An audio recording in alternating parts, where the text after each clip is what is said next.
Hello and welcome to Uncaged, the official podcast of Broken Arrow Tiger Sports. I'm your host, Greg Spencer, alongside Associate Athletic Director Alton Lusk. Alton, how you doing today? I'm well. How are you? We are here to talk Broken Arrow basketball. We've got both of our girls and boys basketball coaches here with us today. We got Beau, Wallace, and Shane Coffey. How you guys doing? Doing good. Doing great. Awesome. Well, we are on right at the start of high school basketball season. You guys are ready to play your first game next Tuesday. Let's start off with Coach Coffey. Tell us a little bit about how your preseason's gone, scrimmages leading up to this first game. Yeah, this preseason has been a challenging one in a lot of ways. We've been dealing with some injuries here and there, but we are finally coming back here healthy going into the regular season. But our kids have learned a lot. We've dealt with a lot of adversity, but we're growing and we're just ready to get this season started. So you guys are coming off a 14-10 season in your first season. First round loss to Owasso, but you've got some young girls back from last year's team. Talk a little bit about your outlook. Yeah, no, so excited about this group. They're a young basketball team. I mean, we've got two seniors coming back from a year ago. Our best player is a sophomore, Mackenzie Mathurin. But we've got 10 sophomores and one freshman. Wow. They're going to play some big minutes this year. So, we're excited. I think our best basketball is going to be happening probably the end of January or into February, which is the most important time of the year for us anyway. We're just going to be learning a lot about our team here early in this first couple weeks of the season for sure. Who are some girls that have impressed you in some of the scrimmages that maybe you didn't know a lot about? Well, we have a freshman, Brooklyn Smitherman. She has done an outstanding job. She's a lockdown defender. She's somebody that can shoot the three. It's been nice to have Grace Pippett back. She's been battling an injury, and just seeing just kind of pieces of her coming back to her original self has been really nice to be able to see as well. We've got a young lady that's a softball player that came back to us this year. Her name is Macy Childers. And every day she just impresses me. She comes in with just kind of a mental approach that is of a winner, and somebody that understands the little intangibles that's needed to be successful. And it's carrying over into the scrimmage season as well. And it's been fun to watch her play. Nice. All right. We'll kind of bounce back and forth between the teams. But Coach Wallace, you guys had a great season last year. One game shy of making it to the state tournament. A couple big losses with Anthony Allen and Aaron Johnson, a couple others. But you got a lot of experience back. Talk about how your summer went, your preseason has gone, and where you guys are heading into Tuesday. I think summer went really well for us. Played really well. I think we lost two games all summer long. One of them by 1 point, and the other one by less than 10. And those we just didn't hook up. And then preseason, kind of like Coach Coffey, we've had some injuries with about 4 different guys. So we're finally getting everybody healthy. This is the first full week that we've had everybody that we expect to play all on the floor at the same time. So it's been really well. We've played really well this preseason, and then having 7 seniors really helps us as far as practice and understanding what they're doing. And then we have 6 sophomores that we brought up last year, or freshmen last year, but they're sophomores now that we brought up. So we've got a lot of experience in the gym as far as practice and understanding what we want to do and how we're supposed to do it. So it's been really fun right now, and just excited to get going. Talk a little bit about Connor Dow and kind of obviously everybody knows he just signed with Oklahoma State. And he was a guy that last year was, one of your leading scorers, but was not necessarily the team leader. Talk about his maturity in the offseason kind of experience he got in the summer. Well, I think Connor just works. It's one of the things I asked the kids the other day is how many shots do they think that he shoots daily? And, someone said 200-300, and it's close to 800 to 900 a day. Wow. That he's shooting. And that's what it takes to be a really good player. And I think, he had the ability this summer to play on a high-level AAU team that got him exposure along with other guys that were getting big-time looks. And OSU just kind of kept coming around and calling me and asking me about him and his character and all that. And it's like, Coach, we just don't have a kid that can shoot it like that. So not many do. No, not many do, Yeah. especially at 6'6", and growth plates are still open as of last week. So He Well, and might he's grow a some kid more. that you look at him and you're like, he's pretty skinny. Like I don't know if he projects to be that high major player. But then you think about, you don't have to go very far at OSU. A guy like Lindy Waters from a few Right. years ago. I mean, he's a kid that I saw in high school that when I didn't think he was going to be in the NBA, and now look at him. And I think, to me, Connor is better at the same stage than Lindy was. And so I mean, you don't want to project that necessarily, but I mean, when you have elite shooting ability at 17, 18 years old. In this day and age, the sky's the limit. Well, and OSU used that as a recruiting pitch to get him. Well, they had Lindy Waters. A lot of makes sense. Same things that they thought that he could do there. Yeah, and kind of staying on that same wave there. Mackenzie that you talked about, she's a girl that's getting a lot of attention at a young age. Talk about how she handles that, and her maturity, the visits and things. Because a lot of kids, they start getting those offers at a young age, it might go to their head a little bit. Yeah, absolutely. Mackenzie has grown up so much in just the 1 year that I've been with her. Watching her just be able to grow as a leader within our own team, first of all, has been really, really kind of a unique situation as a freshman coming in, and now you're going to be a big leader as a sophomore for our team. But she's been on, I think she has over 23, 24 offers right now. And there's several Power 5 schools that are interested that haven't maybe offered just yet. But she has handled herself with just great poise. I remember whenever I was recruiting her at the University of Tulsa, my first phone call with her, I think she was in the 7th grade. And it was one of those calls that I could barely get anything out of her, and going through this process has been fun to kind of watch her just kind of grow and knowing how to carry on conversations with adults and, learning more about programs on her side and now being able to compare what we do here at BA. Does it fit what it's going to do for her in the collegiate level? Beau, did you have 23 D1 offers as a sophomore? Not even a sophomore at NEO, maybe. Sophomore in college, maybe. How do you keep those kids focused that have offers like that? Is that a distraction for other kids on the team? I think everybody has a goal of they want to go to college.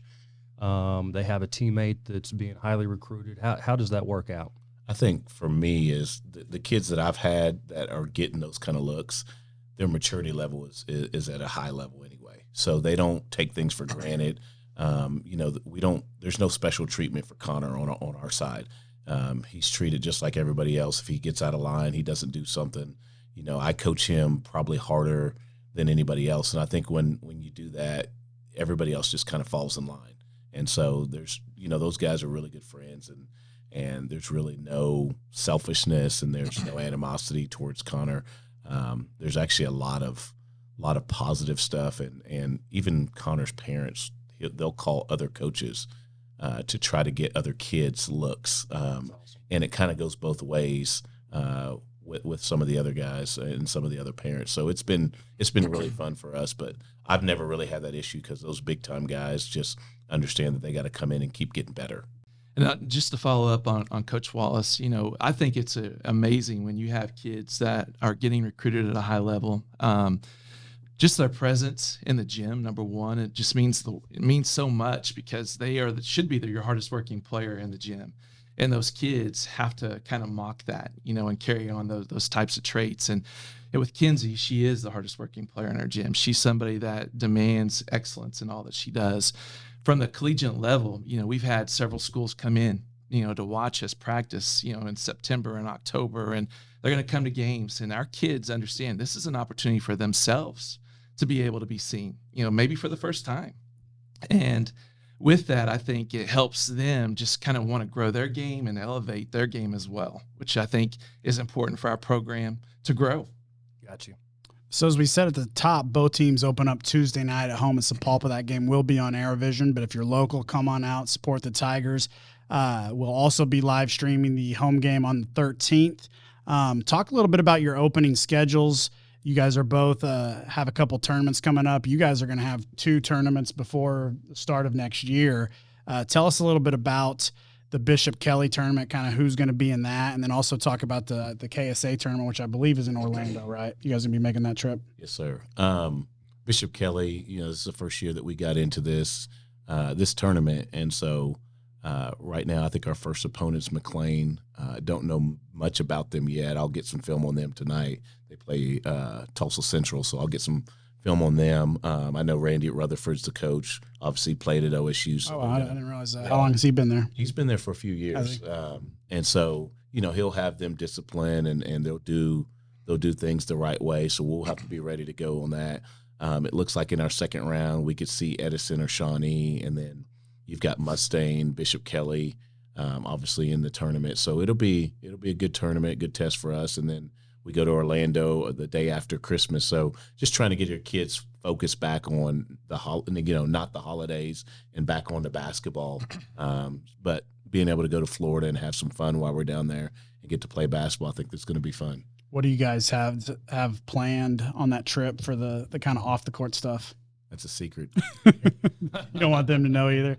It was my sophomore year in high school. We took a bus ride to Orlando back then. That's a long drive. Well, in a bus, especially. And we are flying, but part of the package is we get to go to Disney and Universal or SeaWorld. So, and we've done this one other time. So pretty much you're at the park all day. You get to come home, and last year the last time we went, we kind of made an extra trip to go take our kids to see the Blue Man Group, because I think that's pretty cool that kids might not ever get to see it. So we'll see. We'll have something planned. That's one of the unique things about athletics and activities and things that some of the experiences that our kids get to go on. I've been fortunate enough to kind of go on some trips with our band and our cheerleaders and things like that. So it's good to be able to do that off the court stuff as well. You can always come to basketball too. You're well anytime. I'd love to come. Talk to me a little bit about that's one of the things about high school basketball is you get 3 tournaments, right? Each year you get to be in 3 tournaments, and I think that counts for 9 of your games usually. Coach, talk to me a little bit about kind of what those tournaments do and help building you to get you playoff ready. Well, I think for our program especially, 3 games in 3 days. I mean, that's the way it's going to be in a state tournament, and we always want to win that first day. And that's something that we preach to our kids from day one, and we try to get that instilled. I know we start out here at Bixby, and it's a challenging tournament. We're probably going to have the number 1, number 2, and number 3 preseason teams in that tournament. Our first round, we're going to play Piedmont. Hopefully we can take care of business. We just got film on them and trying to break them down. But if we take care of business, we'll have Edmond North the next night, and they're the defending state champs. Yep. So we're going to learn. Bixby was runner-up. Runner-ups, exactly. So we've played them 3 times last year. So we know a lot about them, and then Edmond Memorial is going to be that other team that's going to be in the hunt this year. So this first week of our season, number 1, we're going to learn a lot about ourselves. With us being a young basketball team in some key areas, particularly at the point guard spot, we're going to kind of initiate her by fire and just kind of see exactly where we are. But I think that first tournament is going to kind of just dictate where we are and what we need to be able to do. But as we progress into the rest of our tournament schedule, hopefully we're going to be able to kind of carry it over where we're going to be able to win our next 2 tournaments for sure. So talking about the point guard spot, does that mean you're moving Mackenzie off to the 2 a little bit more this year? We're going to try to move her off a little bit. We've got a young woman, Macy Maricini. She's about 5'6". She is just a fireball. Love her to death. She has just a kind of a killer instinct about her, but she is a sophomore. She's learning, just dealing with the speed, adjusting to all of that. But this first week is going to be one where, we're going to be praising her, telling her all the good things she's doing, and we're going to just kind of bring her along lightly. And if we need to move Kins over to the 1 spot, at certain times we will this year. Well, and that's the thing. I think this goes for all levels of basketball right now, but you want to have that interchangeability. You want to have a 2 guard that can be a point guard. You want to have, small, like you look at the NBA right now, and your center's got to be able to handle the ball. So, I mean, I think the more that you can then have people, it's like I was talking to you guys on that email about graphics and positions.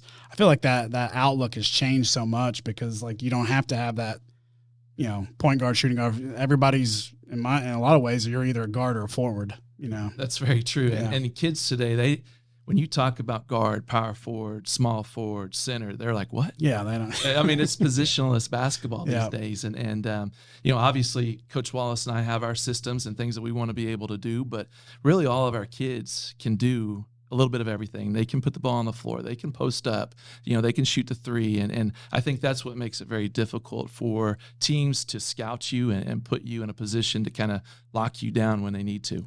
Let's talk a little bit about Sapulpa. Obviously, this time of year, you're mostly just concerned about yourself, getting healthy, getting everybody ready for that first game, seeing where you're at. But talk a little bit about Sapulpa and the challenges on each games that they bring.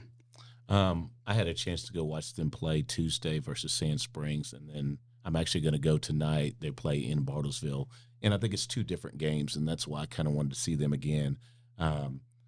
They're very young. When I watch them on the boys' side, they're very young. They're not very big, and one of the things that we've been really focusing on is having 5 guys that can all post, and it doesn't really matter who it is.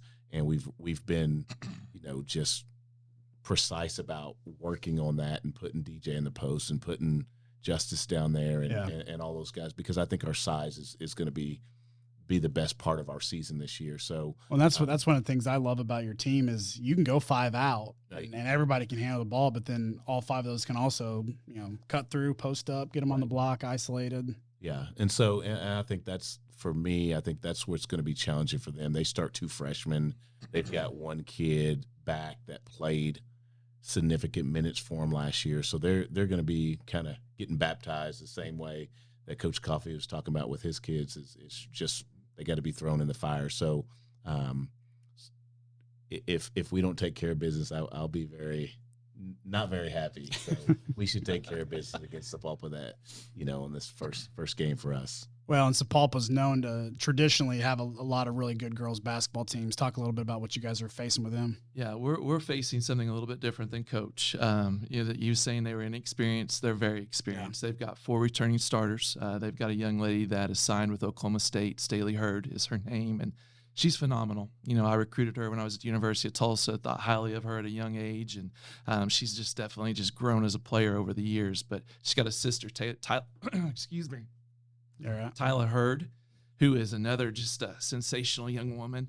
But they brought in a move-in this year. Her name is R.W. McQuarter's daughter. Oh, wow. And so you bring in speed at the point guard spot. So they definitely are going to add a little bit of a challenge to our team this upcoming year. But we've really been working hard to try to solve some of the problems that we think they're going to be able to do, trying to attack in transition. We've been playing a lot of 7-on-5 this last week, and really kind of working on defending downhill drives and how we're going to rotate and how we're going to get that done to eliminate 3-point shooters and things like that. But we know we're going to have go up against a well-coached team. We know that we're going to go up against a team that is a veteran team. That's probably going to be preseason number 1.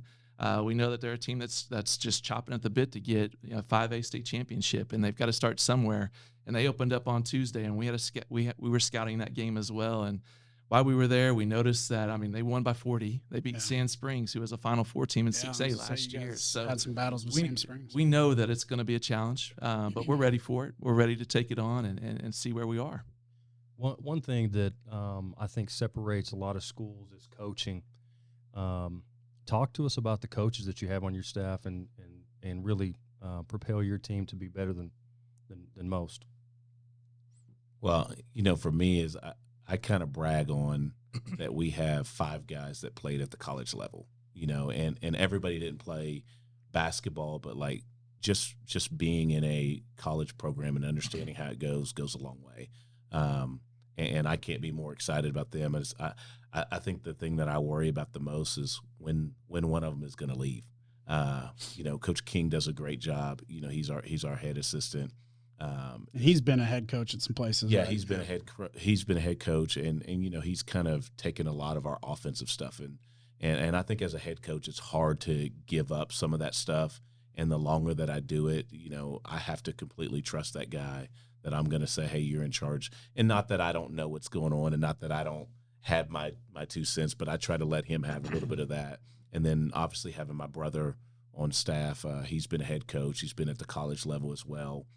He played at TU. So, those guys really help. Coach Trent is a young guy that just got out of NSU, and he's just very energetic, ready to go. The other day I said, hey, I need you to put your shoes on and go out and play. He's like, let's go, which we don't do that anymore. Most of us, him and Coach Chris do. And then Coach Humps is kind of like the godfather. He's been around for a long time. How long has he I been think here? he's at like 30 years, Yeah. and he's seen a lot of teams. So was he an assistant when you were? Yeah, he was assistant coach when we On the 97 team? Yeah, when I played here. So just having him and his wisdom goes a long ways, and I can lean on him about a lot of things that he's seen or how to handle stuff, and he's probably forgotten more basketball than most of these kids know. So that's the beauty of our staff is I love it, man, and we just try to continue to get better. Yeah, I think you said something really important about just making sure that if you can have a staff that's been here for a while, Bixby football, for example, they've got a great head coach, but I think a lot of those, what separates them is a lot of those coaches have been there with him for a while. Yeah, I think Bill Haston wrote an article about that. Yeah, they're not out looking for other jobs, and being able to retain that talent at the coaching level, I think, is crucial for 6A1. Well, and just to kind of piggyback on that is I think the biggest thing for me is, I've been a head coach other places, but being able to financially take care of those guys is great, which is what our athletic department does. I told them some of those guys are making more than I made as a head coach at East Central. So, and that's nice to be able to do that and be able to provide that for them. And it's easier for guys to stay a lot longer when you can do that. And then on the women's side, I got hired here a little over a year ago and had the opportunity to clean house if I wanted to, but sat down with our staff and just understood some big things. A big thing for me was relationships, and I knew that was going to be something we needed for our program to grow. And the staff that was here, they knew that. They knew these kids, and they bought into what we were doing right away. So I've been very fortunate as well. I was able to hire one my first year, Alexis Golden. She was a BA Hall of Famer here. And the whole reason I brought her in was to bring that winning mentality back, and she's young, she's enthusiastic. Sometimes I got to pull her back a little bit because she does get a little feisty, on the sidelines. But I love that about her. I think you'd rather have that than someone you've got to push. Hey, you absolutely need to do that. Absolutely. But she's an up and riser, and I think that's something that, as Coach said, I would love to keep her as long as I possibly can. I think it's going to do nothing but help our program over the years. We just hired a young lady, Michelle Hazlett. She's our top assistant. She is a former head coach. She's been around in a lot of really good programs and knows the game. She's someone that is in my ear, I trust, wholeheartedly. So that's been nice to have.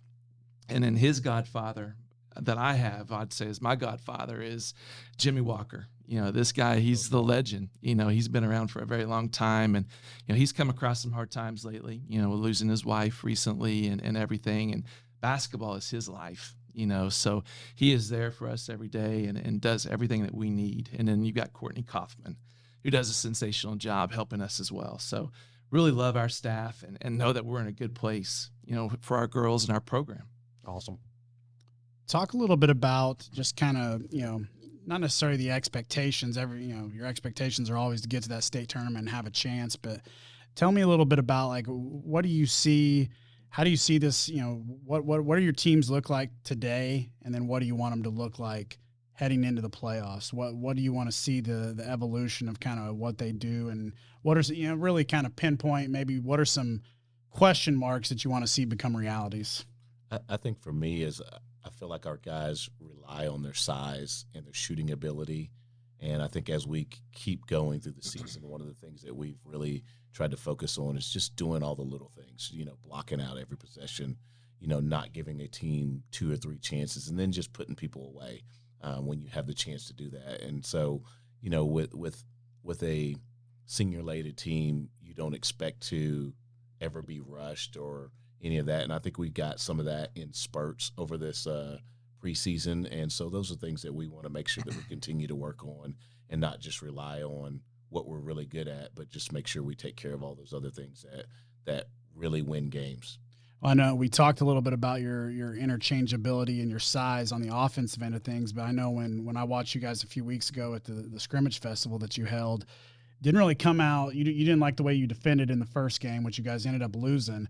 And then poor Norman North didn't really know what hit him in the next one because you talked with him and challenged him.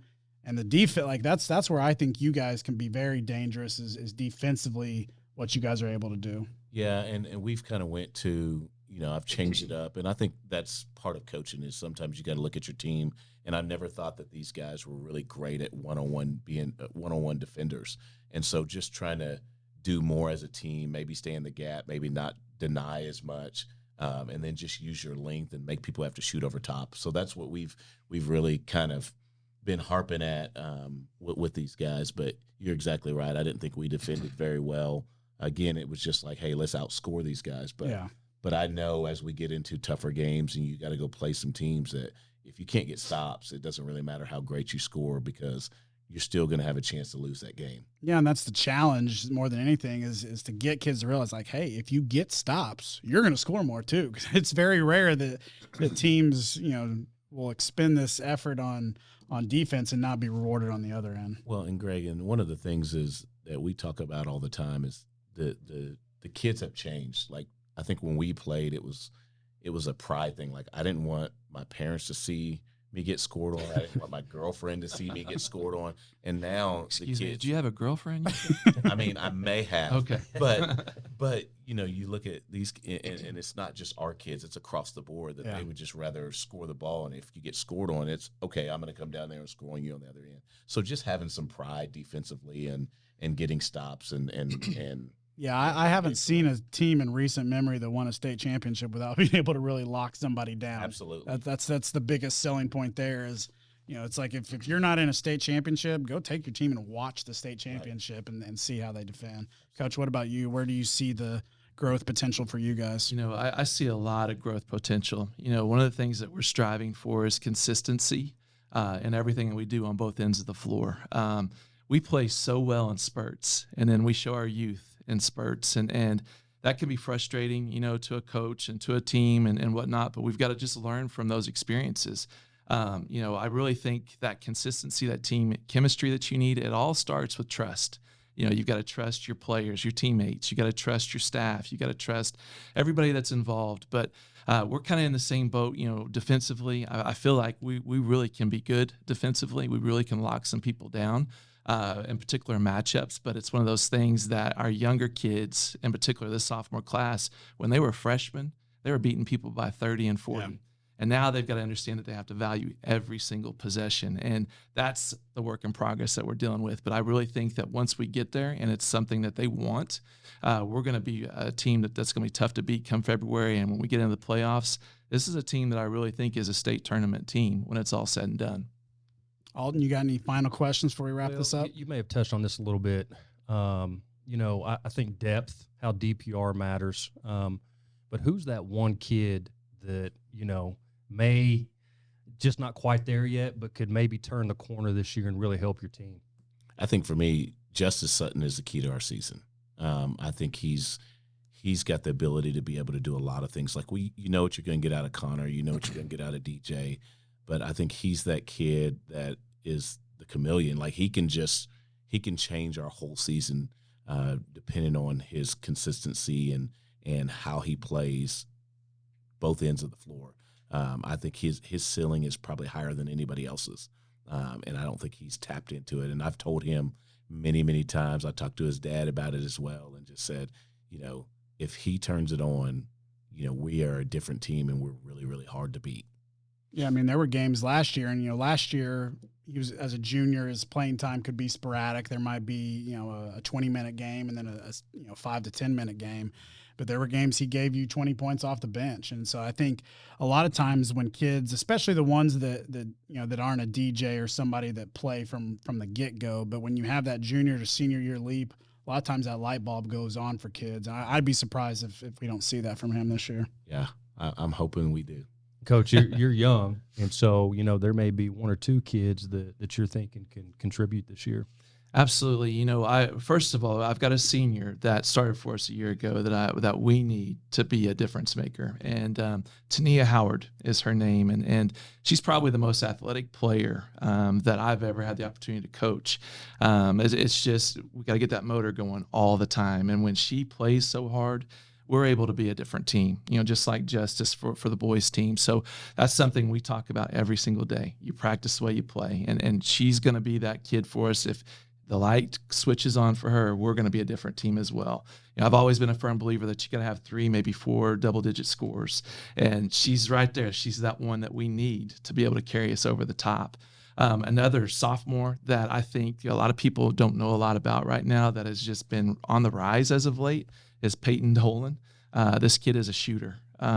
She has really bought into what we're trying to do defensively. She's not the quickest kid in the world. She admits it, but she's very coachable.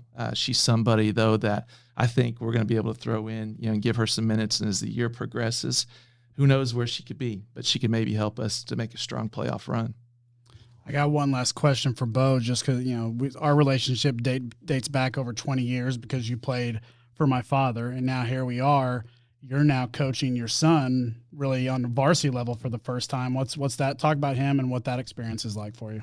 I think I'm one of those guys that I ask a lot of questions of coaches that have been through that before because, as dad, you always want the best for your kids.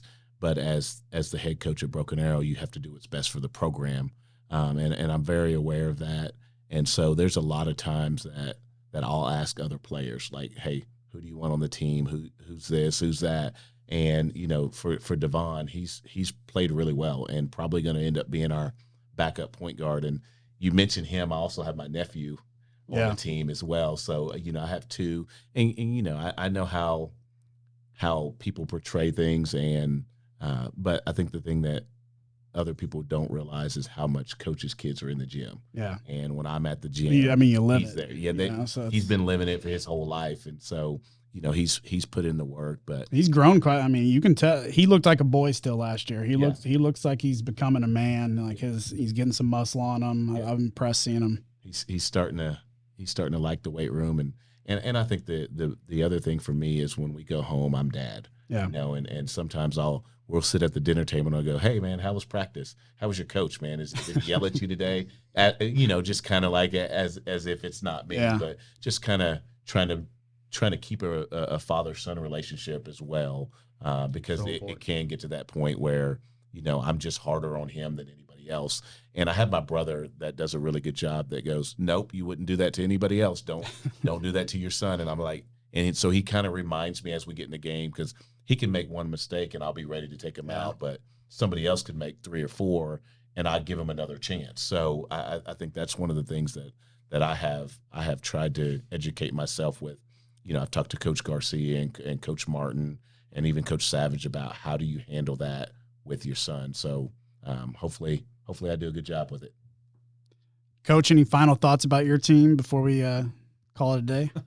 Just excited, hungry. I mean, our kids are just ready to kind of quit beating on each other and just go compete against somebody else. And Tuesday night can't come quick enough. We're just ready to get this season started and just kind of begin this journey.